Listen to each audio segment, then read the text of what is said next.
Hi hello welcome. Chicken gravy எப்படி செய்கிறதுன்னு இந்த வீடியோவில் பார்க்கலாம். சிக்கனை நல்லா வாஷ் பண்ணிவிட்டு அதில் இஞ்சி பூண்டு பேஸ்ட்டும் மிளகாய் தூளும் போட்டுக்கோங்க. காரத்துக்கு ஏற்ற மாதிரி போட்டுக்கோங்க. நாங்கள் 3 ஸ்பூன் போட்டிருக்கோம். அப்புறம் கொஞ்சம் மஞ்சத்தூள் போட்டுக்கோங்க. அப்புறம் ஃப்ரெஷ்ஷாக வீட்டில் செஞ்ச தயிரை நான் ஒரு 2 கரண்டி ஆட் பண்ணிக்கிறோம். சிக்கனுக்கு ஏற்ற அளவு நீங்கள் தயிரை போட்டு மிக்ஸ் பண்ணிங்கன்னா போதும்.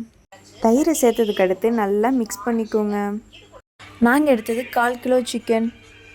தேவையான அளவு உப்பு போட்டு நல்லா ஊற வச்சுக்கோங்க. 5 பெரிய வெங்காயம் எடுத்திருக்கேன். 5 பெரிய வெங்காயத்தையும் வெட்டிக்கிறேன். அடுத்து 3 தக்காளி வெட்டி வச்சுக்கோங்க. அப்புறம் கேஸ் ஆன் பண்ணி கடாய் அடுப்பில் வச்சுக்கோங்க. கடாய் நல்லா காஞ்ச உடனே 2 டீஸ்பூன் எண்ணெய் ஊற்றிக்கோங்க. எண்ணெய் நல்லா காஞ்சதுக்கு அடுத்து அதில் கொஞ்சம் கடுகு, கருவேப்பிலை போட்டுக்கோங்க. அப்புறமேட்டு நம்ம வெட்டி வச்ச வெங்காயத்தை ஆட் பண்ணி நல்லா வதங்க விடுங்க. கண்ணாடி பதம் வதற வரைக்கும் வதங்கணும். வெங்காயம் நல்லா வதங்கினதுக்கு அடுத்து கொஞ்சமாக கல் உப்பு போட்டுக்கிறேன். நீங்கள் வேணுன்னா தூள் உப்பும் போட்டுக்கலாம். இப்போ கொஞ்சம் சோம்பு, பட்டை, லவங்கம் கொஞ்சம் ஆட் பண்ணிக்கிறேன். இதை ஃபஸ்ட்டே ஆட் பண்ணணும். நாங்கள் இப்போ ஆட் பண்ணிக்கிறோம். அப்புறம் நல்லா வெங்காயமும் வதங்கிடுச்சு. வெங்காயம் வதங்கினதுக்கு அடுத்து தக்காளி, நம்ம வெட்டி வச்ச தக்காளியும் ஆட் பண்ணி நல்லா போட்டு வதங்க விட்டுக்கலாம்.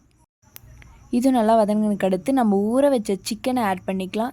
ஆட் பண்ணதுக்கு அடுத்து சிக்கனை நல்லா வணங்க விட்டுருங்க. வணங்கினதுக்கு அடுத்து நம்ம ஆல்ரெடி சிக்கனை ஊற வச்ச பாத்திரத்தில் கொஞ்சமாக தண்ணியை ஊற்றி அலசி இந்த கிரேவியில் ஊற்றிடுங்க.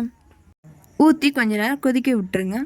சிக்கனை ஆட் பண்ணதுக்கு அடுத்து கொஞ்சம் உப்பு போட்டுக்கோங்க. நான் வீடியோவில் காட்டில் உப்பு போட்டதை அப்புறம் கடைசியாக ஒரு 2 பச்சை மிளகாவை போட்டு நான் கொஞ்சம் மூடி போட்டு நல்லா கொதிக்க விட்டுறேன். அப்புறம் இறக்கி வைக்கும்போது கடைசியாக கொஞ்சம் மல்லித்தலையை போட்டு இறக்கி வச்சிடலாம். அப்புறம் சாப்பாடோடு சாப்பிடும்போது நல்லா இருந்ததுன்னே சொன்னாங்க. ஓகே, நெக்ஸ்ட் vlogல பார்க்கலாம். பாய்.